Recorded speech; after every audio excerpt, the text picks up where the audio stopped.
sebagai Ketua Mahkamah Konstitusi saat itu, saya tetap tidak berupaya untuk mencegah atau intervensi terhadap proses atau jalannya persidangan Majelis Kehormatan Etik yang tengah berlangsung.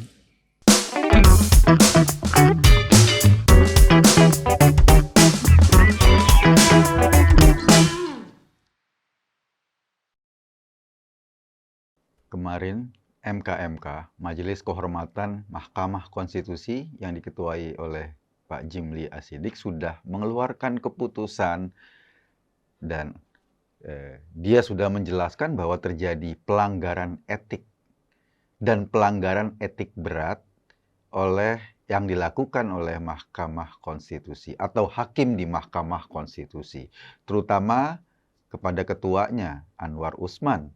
Anwar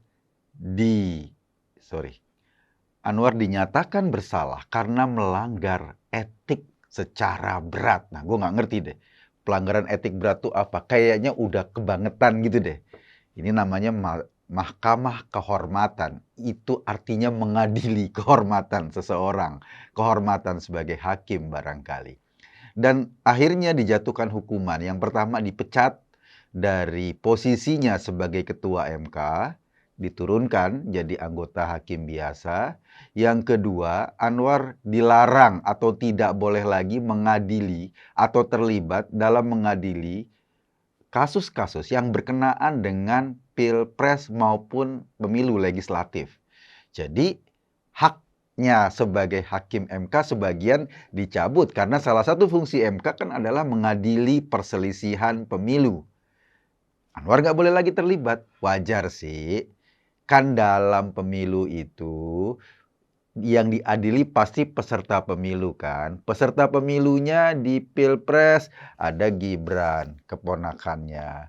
Di Pileg ada Kaesang, ketua partai. Kalau mereka berselisih atau kalau ada perselisihan yang melibatkan mereka, suara Pilpres misalnya, kan susah kalau mau objektif. Ada konflik kepentingan. Itu yang akan dihindari. Dan MK perlu dibangun lagi kepercayaannya. Menyambut putusan MK-MK itu, Anwar tadi nih hari ini bikin konferensi pers. Gue kira isi konferensi persnya itu karena dia merasa salah, karena melanggar etik secara berat, gue kira dia bakal mundur. Maksudnya mundur beneran dari hakim MK agar marwah Mahkamah Konstitusi itu tegak kembali. Nyata-nyatanya enggak. Nyata-nyatanya curhat. Jadi konferensi pers Pak Anwar Usman tadi itu curhat kepada publik. Salah satu curhatnya, jabatan itu milik Allah, kata dia. Dan saya tidak pernah terganggu kalaupun dicopot dari ketua MK. Ya, curhat itu kan terganggu namanya. Yang namanya jabatannya dicopot dan kemudian curhat, yaitu tanda-tanda terganggu. Itu yang pertama. Yang kedua, kalau jabatan milik Allah, iya. Tapi kan yang membuat Gibran maju untuk mengambil jabatan capres dan cawapres, itu kan Pak Anwar yang memutuskan. Iya, semua ini nasib kita dan lain-lain itu ada di tangan Tuhan, ada di tangan Allah. Tetapi kan ada jalan-jalan tertentu manusia yang mengusahakan jabatan itu. Buktinya apa? Buktinya dihukum oleh Mahkamah Kehormatan MK. Itu tandanya ada peran manusia di situ, Pak Anwar. Kalau ada peran manusia dan perannya itu dijalankan dengan cara melanggar etik, ya wajar kalau dijatuhkan sanksi. Iya sih, Pak Anwar boleh curhat, boleh ngomong bahwa katanya saya sudah mendengar ini akan dipolitisasi. Kasus majunya Gibran atau terbukanya peluang Gibran untuk jadi cawapres akan dipolitisasi. Lah iya, memang ini kasusnya politik. Kan Gibran keponakannya Pak Anwar. Terus gimana caranya orang nggak melihat itu sebagai sebuah kasus politik? Pak Saldi Isra, Pak Arief Hidayat udah ngomong juga betapa politisnya proses pengambilan keputusan di MK. Kok sekarang ngomong bahwa ini dipolitisasi, kan lucu-lucuan juga.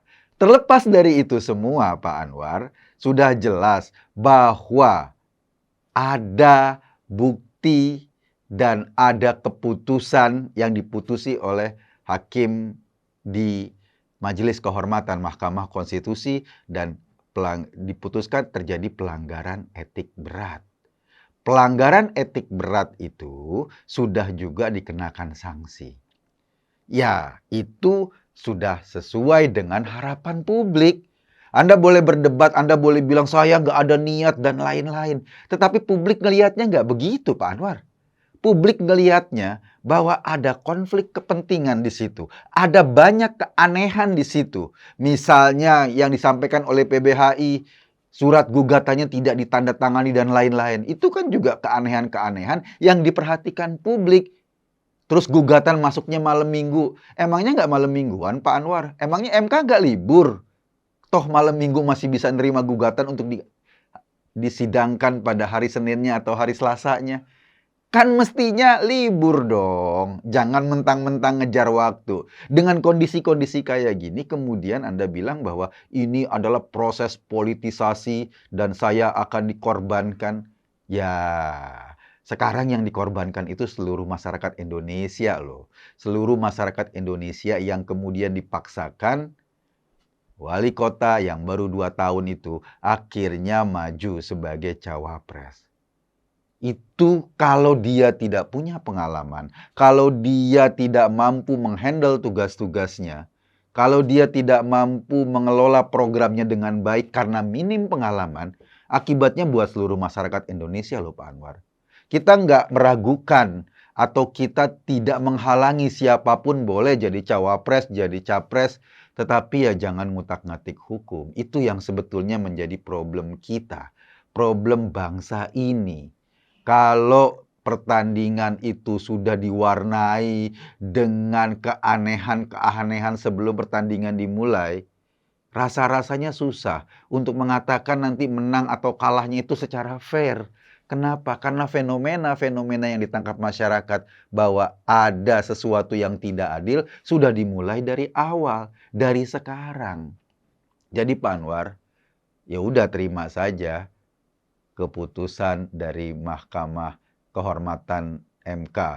Diterima, jangan lebay. Kata Pak Jokowi, jangan kebanyakan drakor.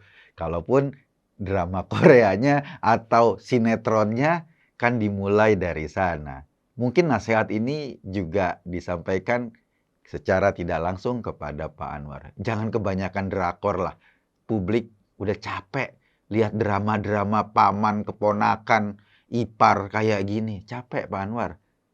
Mending sekarang kita jalan, sudah mulai, tetapi ada satu hal yang penting dicatat publik, bahwa keputusan kemarin yang membuat Gibran akhirnya maju sebagai cawapres, itu keputusan cacat etik. Keputusan cacat moral. Jadi, jangan salahin kita kalau kita anggap bahwa cawapres karbitan ini sebetulnya maju karena ada cacat etik. Itu yang menjadi kesimpulan publik. Gue Eko Tadi. Terima kasih.